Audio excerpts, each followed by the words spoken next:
Um,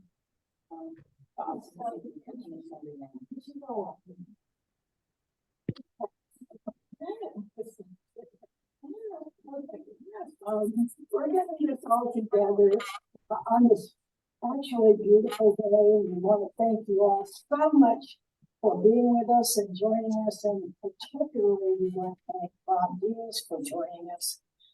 Before we get started, instead of praying this morning, I wanted to pray through the Psalms.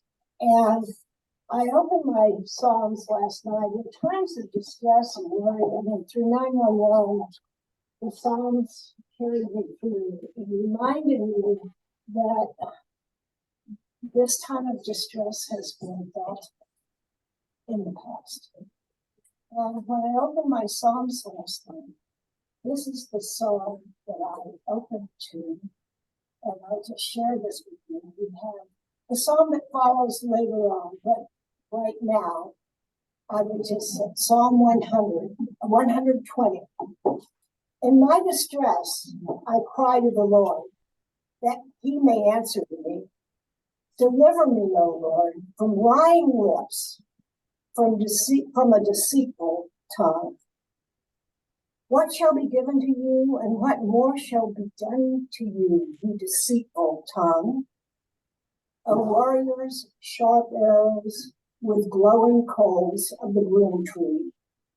Woe is me that I am an alien in your such, that I must live among the tents of Kedar. Too long I had my dwelling place among those who hate peace. I am for peace, but when I speak, they are for war. On that note, I welcome Bob Deans, a longtime member of our church, longtime faithful Presbyterian. Bob started out his career as a newspaper boy, but also as a journalist for Charleston newspapers, for the Atlanta newspapers, for the Cox chain, as a White House correspondent, as a president of the White House Correspondents. And at this point in time, he's the strategic director of the Natural Defense Resources Council. It's wonderful to have you with us this morning. David just walked in, and I just read the 120th Psalm. It's a better prayer than but we do welcome we love you too. Yeah, if you'd like to start us with a natural prayer. Loving God, Jesus said, I am the way, the truth, and the life. As we try to make sense of the times we live in the world that we are privileged to be a part of, even with all of its incredible challenges. May your spirit of wisdom, truth, and life be real to us. We thank you for Bob Deans and for the ways in which he ministers in the world in multiple ways, and for his willingness to share his gifts with this group, both in this room and our far-flung family online. May we be blessed in heart and mind and soul by our time together. In Christ we pray. Amen.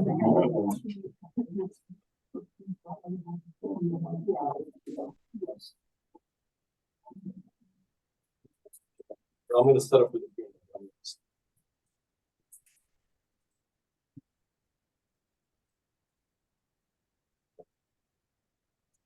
Great, thanks so much. Thank you, David, for that wonderful prayer and for that wonderful introduction. Everybody for joining. It has been.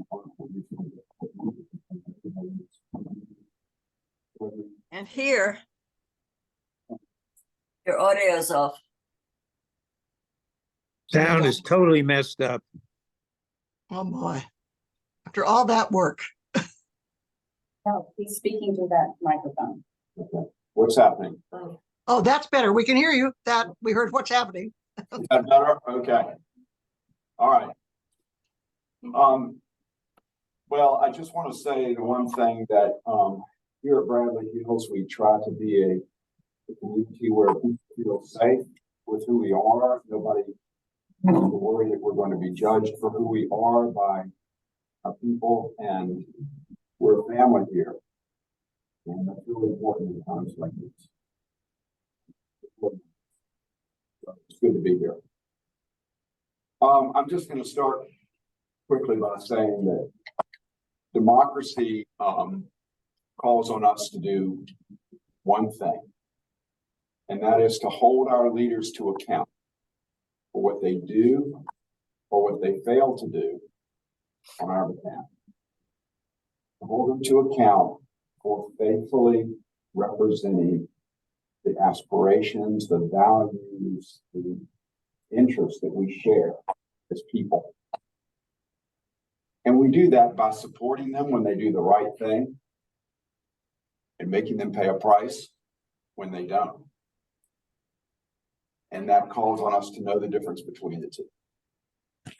To be able to discern what is true, what is not, what has value and what has none, what is meaningful from what is meaningless.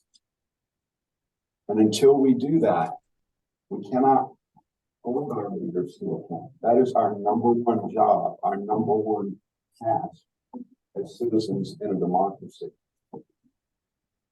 When we do it well, the government thrives, the country thrives, because it is representing the will of the majority, the judgment of the whole, and the collective genius of the nation.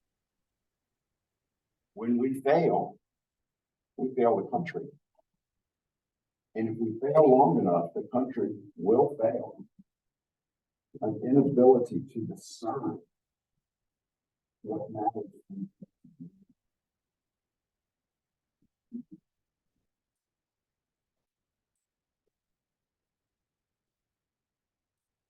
But in ways, we're not so much divided by political party now. One of the most we talk to in this country, we all have some really strong general agreements on the kind of world we want to live in, the kind of world we want to create for our children. But where there is a large, and I would suggest growing divide, is between people who are discerning and people who are not. People who have capacity, never developed the capacity, and are just somehow given up with this sort of vast sea of misinformation that we're swimming in. And they've just retreated to try. You could say, well, if my side says it's so, it's so. No matter what. My side says we won the game. I don't care what the score is.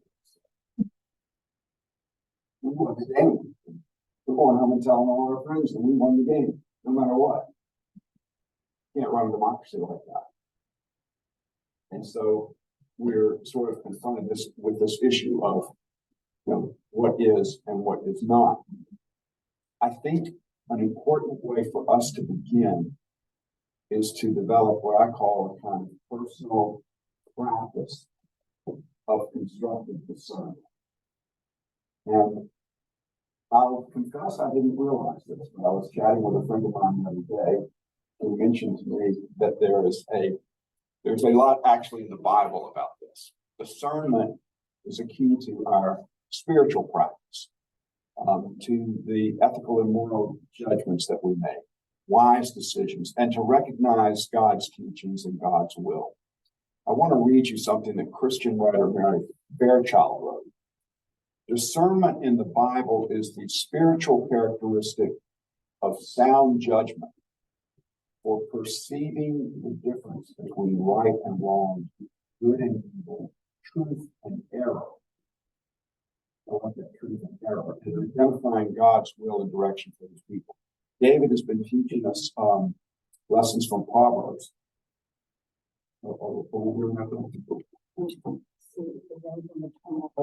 Okay. Talk right into that microphone.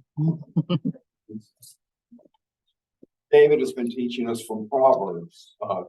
The fear of the Lord is the beginning of knowledge, and later, wisdom reposes in the heart of the discerning.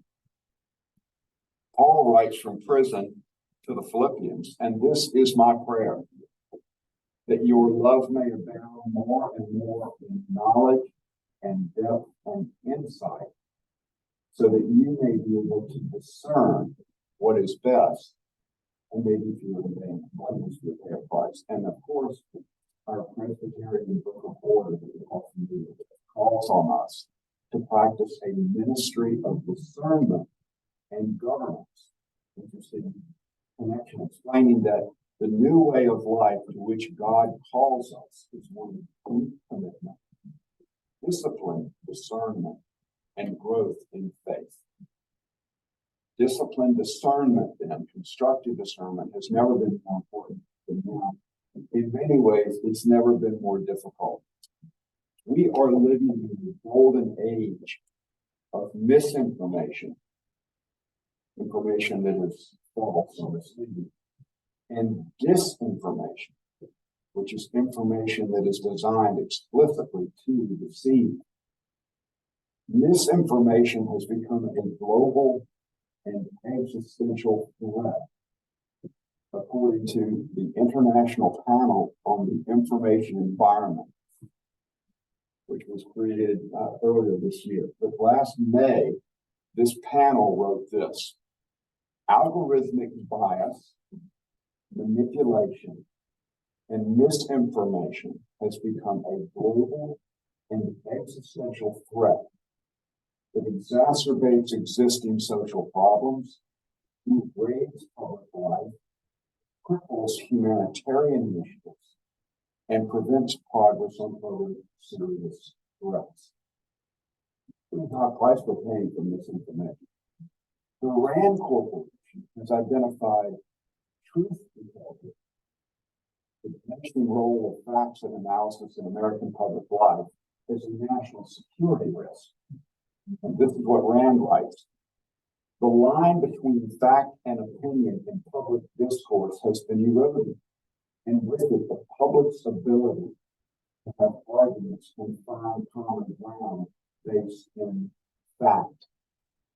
This information perpetuates political polarization, and political polarization perpetuates misinformation. As Rand writes, people confidently adhere to views endorsed by their party and ignore contrary facts. Now, we have seen the rise of a number of watchdog agencies, not agencies, watchdog organizations, if you will, fact-checking operations, and the Duke University Reporters Lab tells us that there are 417 of these watchdog sites operating around the world. That number, though, is slightly fewer than there were the year before. And we know that some social networking platforms have begun backing off of their efforts to track misinformation. And academicians, journalists, writers, and others are being harassed and intimidated now when they try to watch something against this misinformation. Last month, the social media platform known as Twitter said that it was going to bulk up its team to monitor misinformation with respect to election information. Last week, however, it was reported that actually cutting that team in. Part of us, a whole lot of trust in that operation.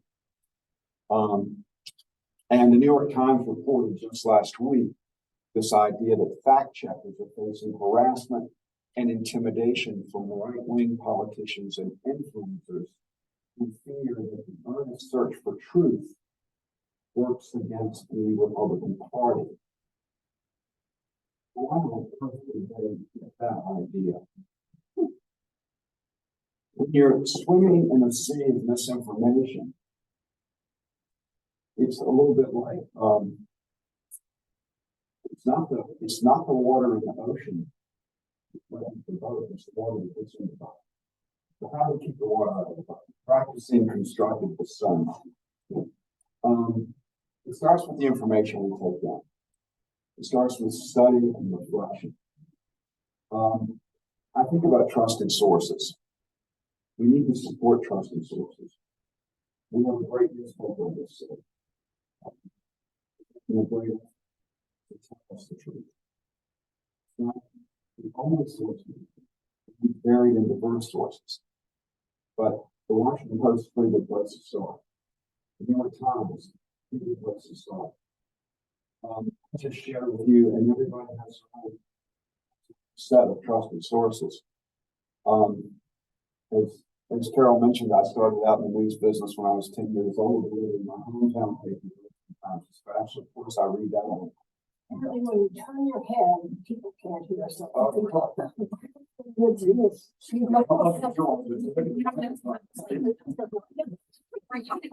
might need to pull it down.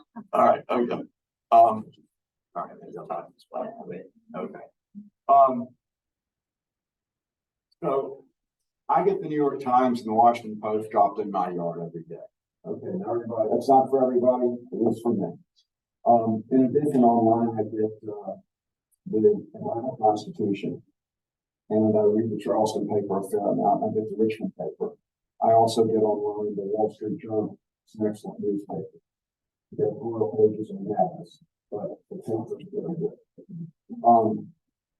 I also read, I subscribe to the Atlantic,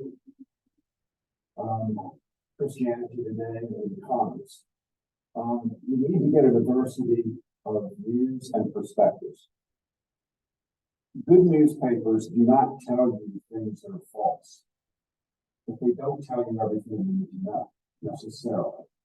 Everybody has blind spots, and a newspaper that predominantly employs Ivy League educated reporters is going to have a lot of blind spots. So you got to get out a little bit more. You got to read. John F. Kennedy, when he was president, used to read the Louisville Courier every day. It was a great paper at his time. It gave him a good sense of what was going on in the heartland. That was his view.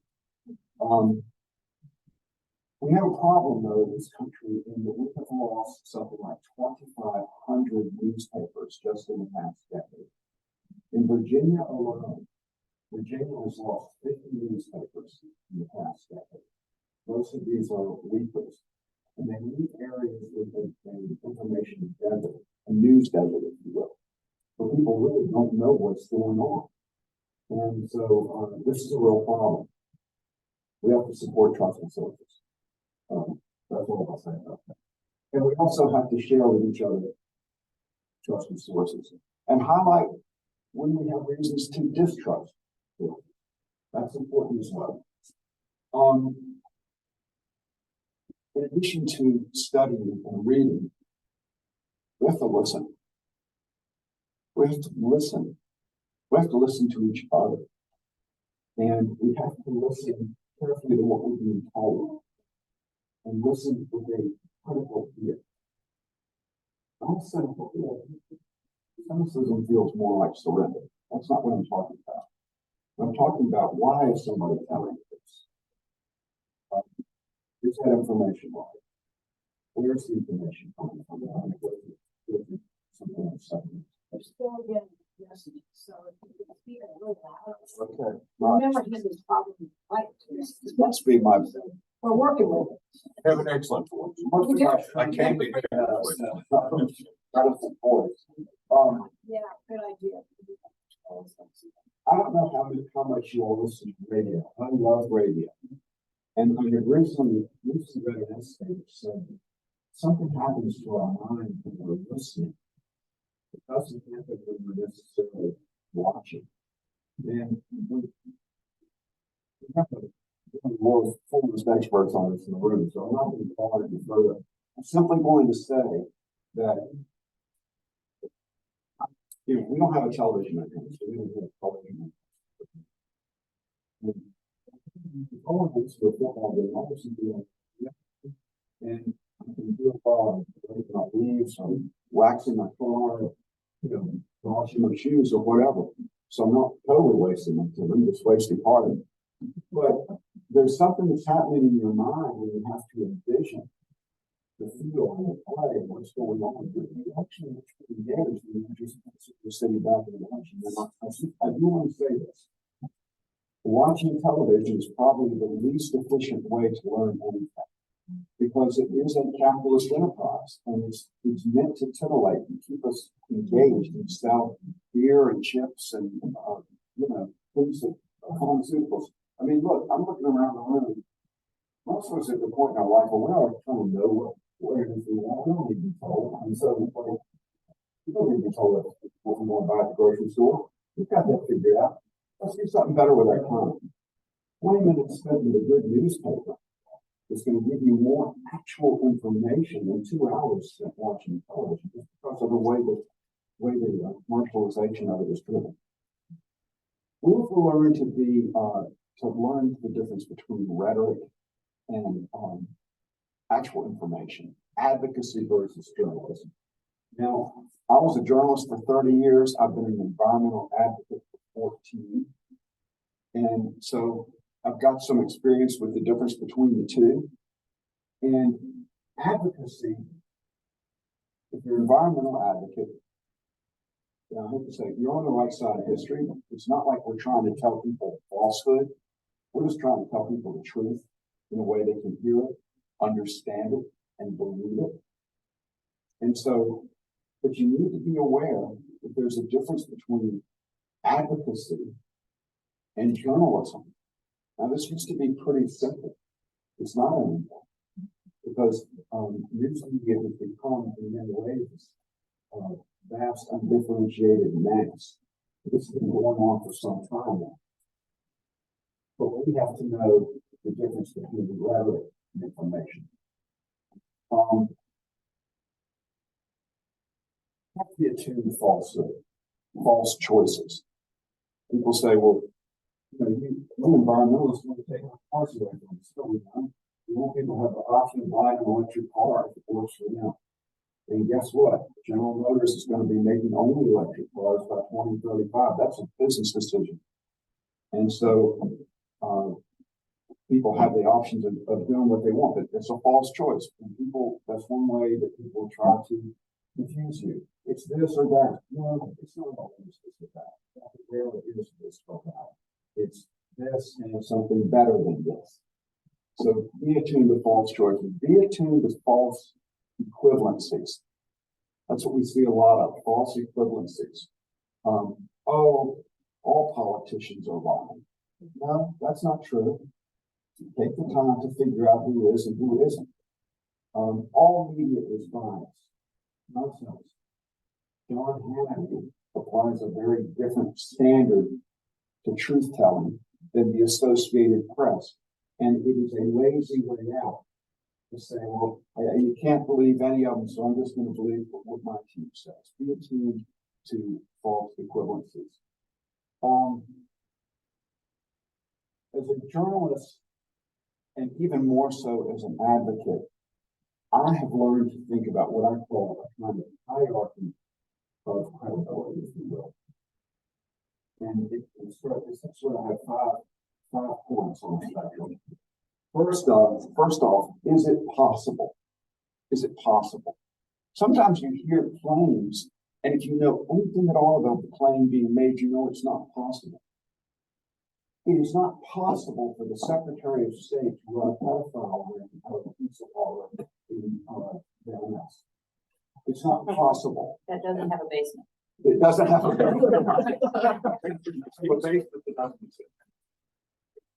The person who has a 24-hour security watch and who everybody knows what they're doing all the time. It's not running a pedophile ring out of a pizza. It's not possible. So a lot of nonsense can be dismissed that way. The second piece is it plausible? Is it plausible? Is it plausible that the Secretary of State is making millions of dollars selling American uranium to the Russians? Well, first of all, it's illegal to sell plutonium out of this country.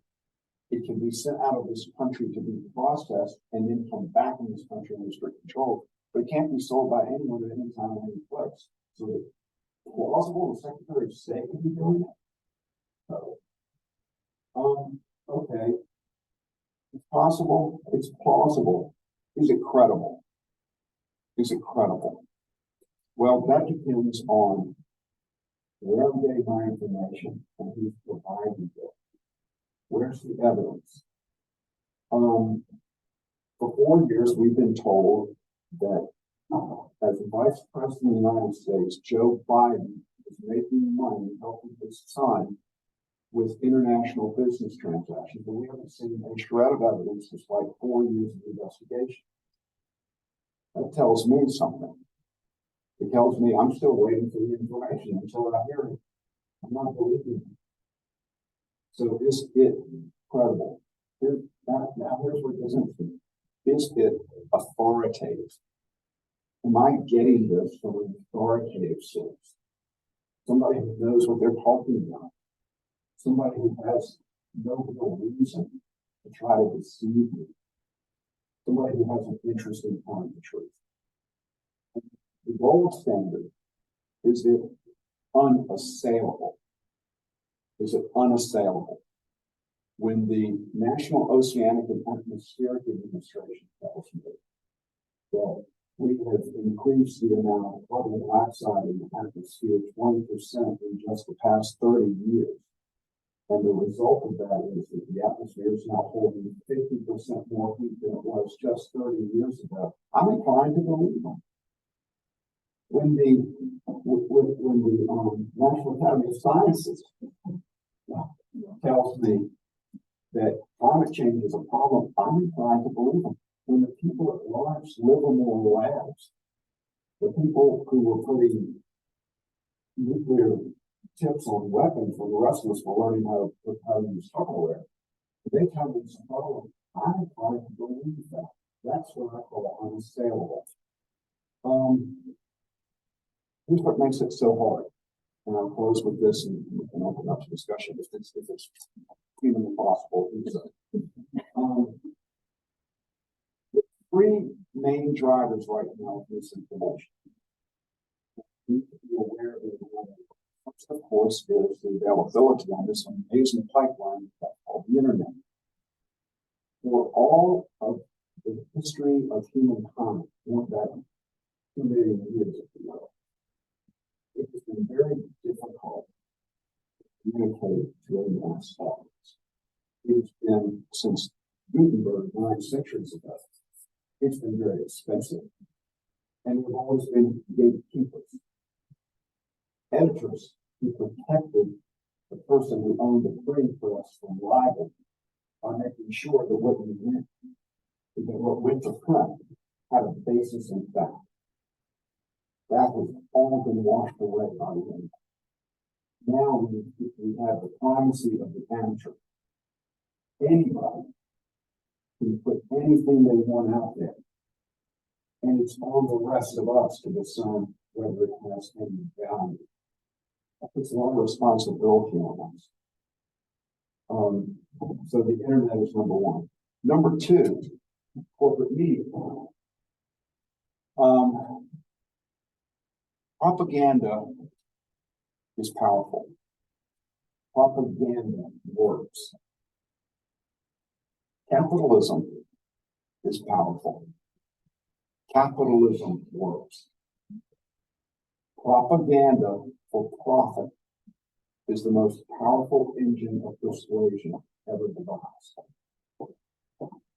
Propaganda for profit is the most powerful engine of public persuasion ever devised.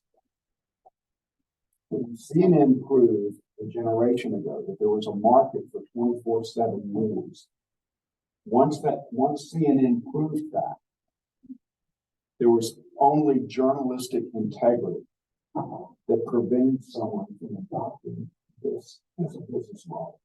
We will define a demographic. We will find out what that demographic believes, what they fear, and what they dislike.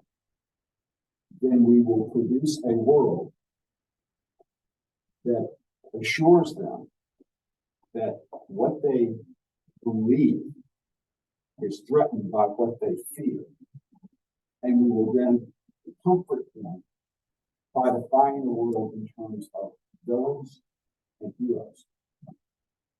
And that, it turns out, can be a very profitable business model. But it is not journalism, and it is a horrific form of misinformation. If you think I have just defined a network, all I'm doing is characterizing. Finally, we do have certain leaders who are on a mission to so degrade the very concept of truth itself that it no longer is useful as an agent for social and political discourse. Why would anybody do that? Where did we begin? Accountability. Accountability. If I don't understand the difference between the truth and falsehood, if I'm going to retreat to tribe and simply believe what I'm told, I can't hold anybody to account. People who destroy the very agency of truth cannot be held to account for anything. Now, every president has their own relationship with the truth. But we have a long history in this country of presidents recognizing that leadership depends absolutely on credibility. And so they have worked very hard to retain that credibility. And they have understood that mendacity is a shot below the waterline. Of late, we had a president who made mendacity a brand. 30,573 false or misleading statements in 4 years of office, as documented by the Washington Post. There's a person who's made mendacity a brand, who is waging a campaign against the very concept of it. And I will submit to you that the situation in the country now, where there's now a coin toss between whether that individual or our current president might be our next president, suggests a support place that has abandoned the concept of discernment, that has abandoned the concept of accountability. Crisis in this country. Crisis. It's using crisis because we have a crisis of accountability. And we have a crisis of accountability because we have a crisis of discernment. We have to get better at discerning what matters, what doesn't matter, what is true, what is false, what has value, and what has no value. And I believe with what we can do in terms of a personal practice of constructive discernment.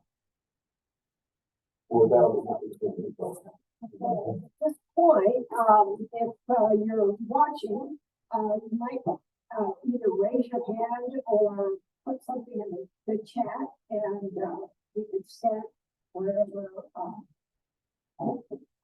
whoever would like to begin. I have a comment. Okay, So I thought it was an excellent overview.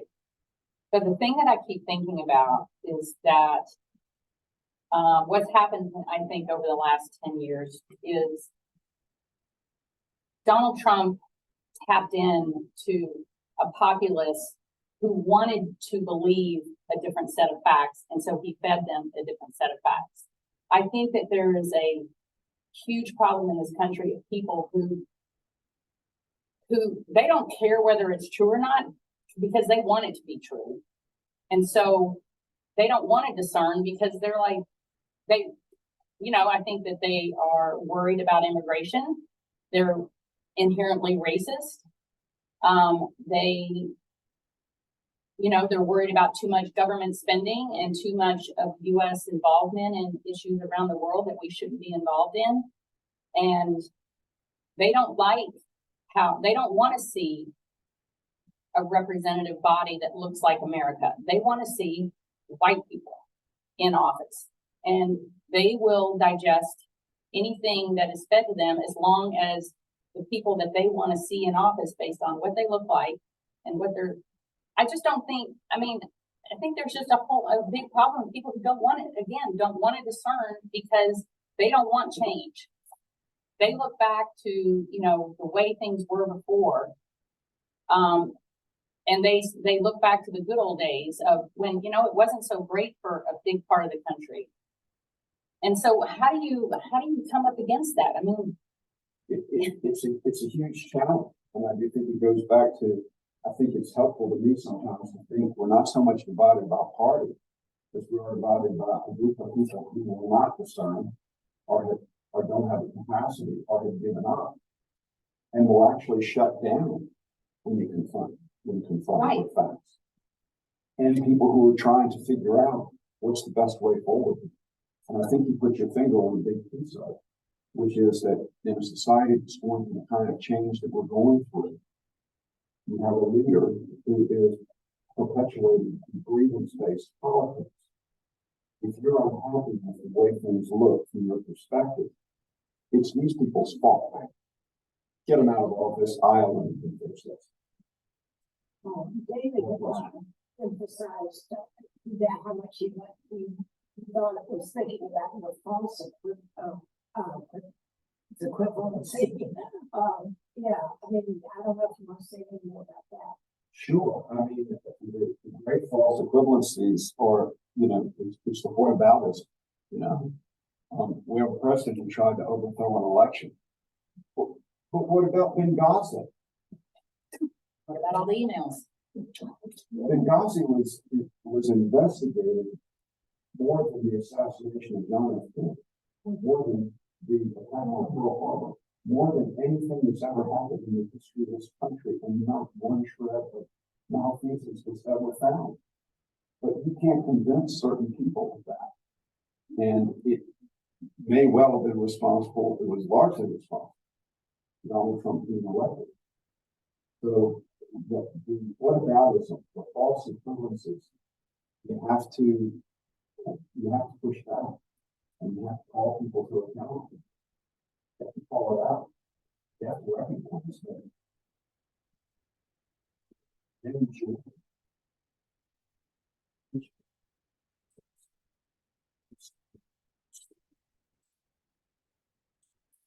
The president for trying to bribe a foreign official into interfering with our election using congressionally approved military aid desperately needed by our partner as a blackmail chip. Yeah. No, they're not the same thing. My question would be, what can we do proactively in this situation? We all know what the problem is. We're all depressed by the problem, but what is it that we can do in our own individual lives? Well, great question. And I would say that's why I'm trying to start today with this practice of personal discernment. We really all have to do that. And we have to spread that among our sphere and use that as an operating tool so that we're better able to make the decisions about how to thank people for doing the right thing, how to thank somebody who has led the country in a responsible way through difficult times versus somebody who really wants to do away with the Constitution. And the second thing we can do is we really do need to support trusted sources. It's a tough environment out there right now. You all saw the stories last week. The Washington Post is laying off 240 people. We at NRDC just laid off 40 people. So you have to support trusted sources, and that's very important.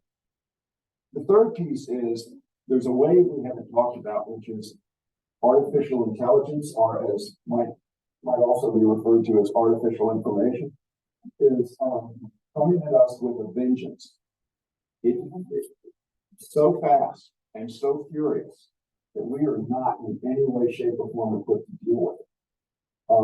Couple of quick things, because I know we're on time, but We have plenty of time. We've got 15 minutes.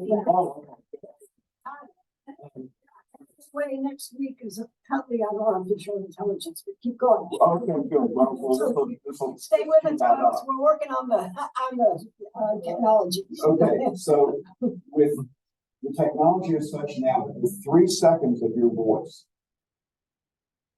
AI can reproduce your voice, saying anything at all that AI wants to say. With 20 seconds of video, AI can produce an avatar of you that will do or say anything that AI tells it to do. There are analysts who believe that within 2 or 3 years, 90% of the content on the internet will have been generated by AI. Now, we're in a new world here, and we're not equipped to deal with it. Once again, our best defense is a practice of discernment. Is it possible? Is it plausible? Is it credible? Is it authoritative? Is it unassailable? That's how we need to look at this. On the AI, when I got this is my project, I don't like sales and operating on this thing. I'm just saying it's like, oh, I'm not doing some post because my comments, I don't think I'm very well right. They like to write thank you, like you quit it. I'm so like, once I look at there, I can help it. Is there someone I can do this? I'm looking. Yeah, it's really good. I can, there's a part that you don't know how to do like that, do like basic writing, how to do it. Yeah, I'm actually going to do it. Which is kind of scary, but I want to do this. You know, that's one book. The other side, this is totally not the same way from what I just said. This is something different. And the other way that I don't have to talk about this has to lot is like James and I will, when we take lots of, we get our client, we fly out in the country. We brought it into Arkansas last year, all over us for 3 weeks, stopped off at different places. And we jump off the interstate and go, have our holidays and go over this. You know, and we know this, if there's no next degree of poverty in this country, you can just get out there and you can see the poverty, despair. So I just think, well, you know, people don't have the energy where like they're just like barely bread. And I'm sure what to say that they don't have time to get any kind of consciousness and start to think about things like this. You know, I get ready going and got an emotion, and then I think this not so much. Yes, you know, it's the I think acknowledging it.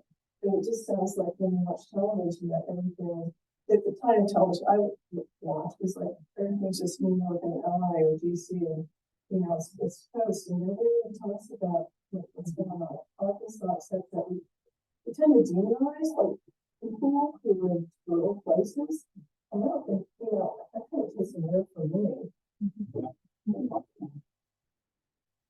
There's a lot of resentment from people who live 100 miles or more away from the Beltway. Right. No question. There really is. And a lot of it actually has been fostered by the corporate tech giants. You know, the corporate owned media. I mean, they watch Fox News. I mean, that's the predominant network in a lot of the country. We need to do that. And closer. Okay. It's that, and there's a lot of resentment, but the corporations, the tech giants in particular, are fostering and creating more wealth inequality. And that in turn plays into this, I think. But that's just the opinion.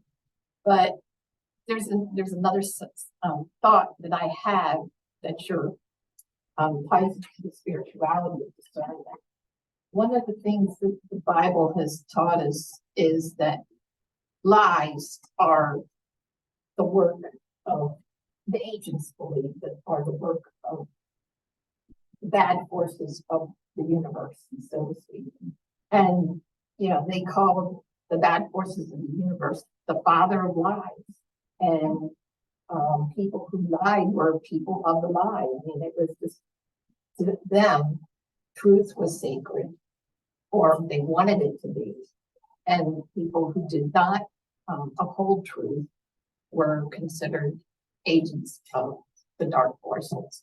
Now, we have changed in our philosophy, but we still see the really, really destructive forces of lies at work in our society. And so even today, using force, our spiritual discernment, that's where knowing what is light and the truth versus darkness and lies comes into play. I think we have to be careful though. I mean, I don't watch Fox News much. I'll turn it on to explain, see what's coming through. But I do read, I use the same news sources you do pretty much. I don't read the Atlanta, Richmond, the Post, and the Times, and the Wall Street Journal. I think Wall Street Journal probably has the most straightforward news reporting I read. Whenever I read the headlines in the Washington Post, they're often editorialized. It's about the Democrats fear this, or the Republicans are all like this. You know, it demonizes or it puts groups together and it gives them characteristics that aren't based on fact. They're editorialized. And so that's something that I watch for.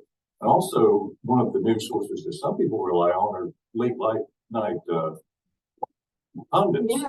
And they do the same thing Fox does. What do you believe? What do you fear? Let's play off of that. They make you laugh at it, but they're doing the same thing. Right? And so they're reinforcing your prejudices with their some people say, oh, but it's my source of news. That's not a source of news. No. The editorial things on all the shows, they're not sources of news. Right? And people confuse that. Yeah, I'll just say quickly, James makes a very important point. Part of discernment is what is entertainment and what is news. And boy, again, there's no bright line there anymore. And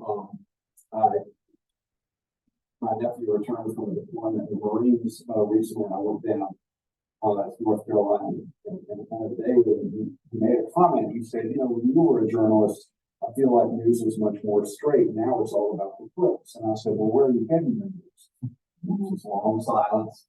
And he said, well, I do get it online. And I said, well, your news is being driven by algorithms. Start reading the newspaper. Go back to Long Beach and start reading the Los Angeles Times. But so we need to differentiate.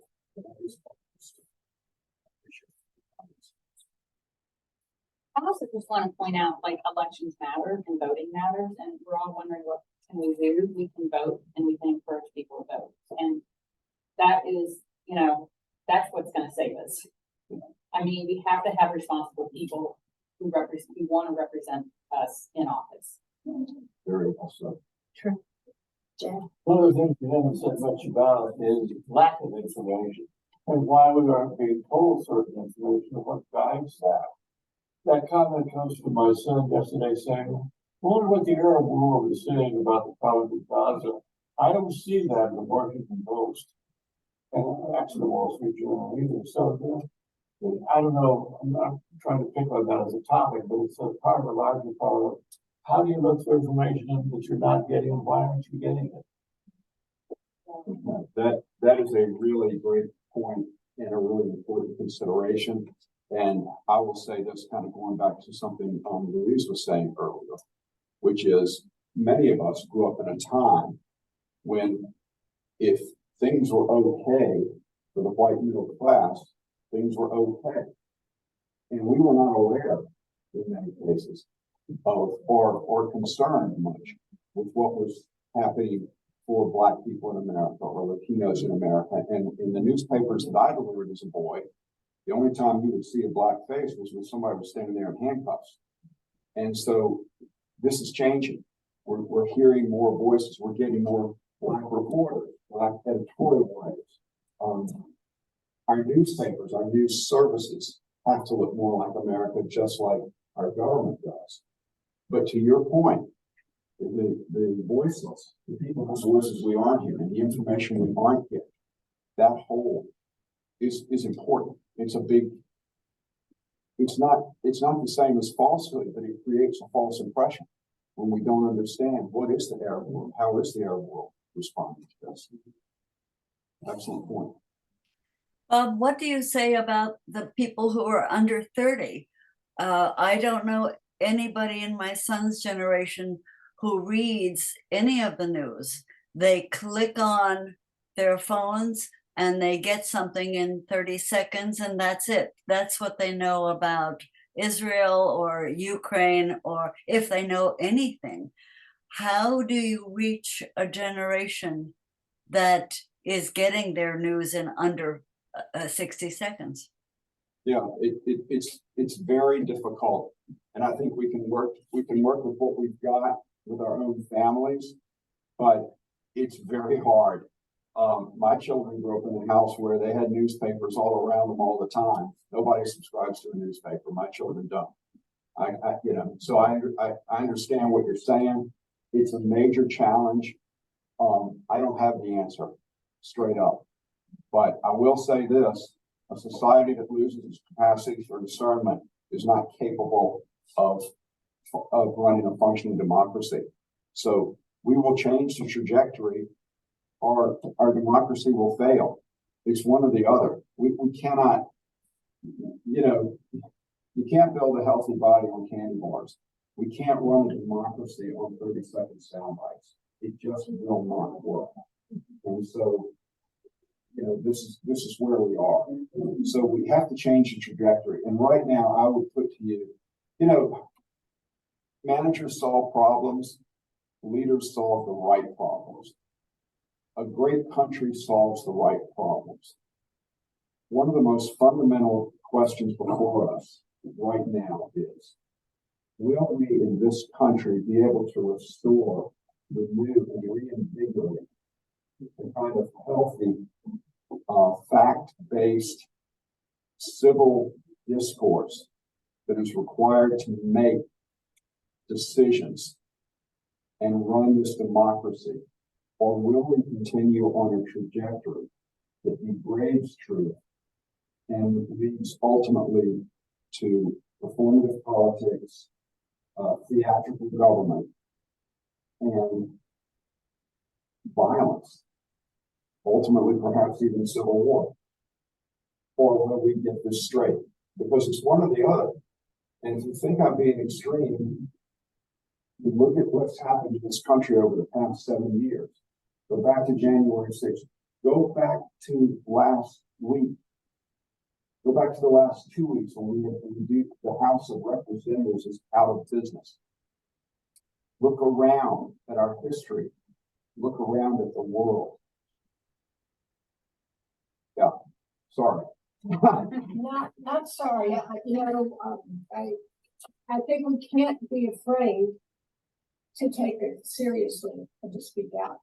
I think there's fear in people to take action.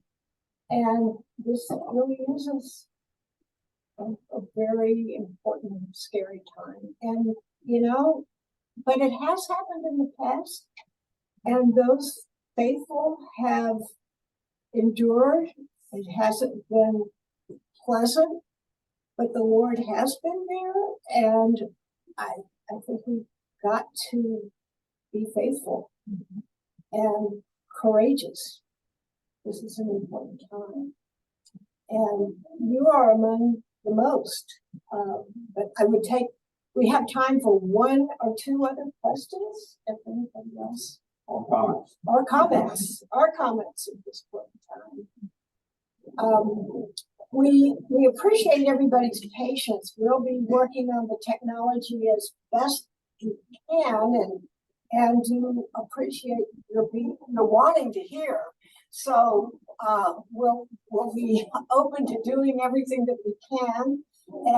But we want to thank Bob so much for this time that is so important at this point in time. And we do have a strong community here. We all have our real problems personally and whatever, but this community is a faithful one, a strong one, and I'm certainly appreciative of it, and we're certainly appreciative of you, Bob. Thank you so much. Thank you, Carol. Thank you all. Thanks. Okay. Yeah, I hadn't intended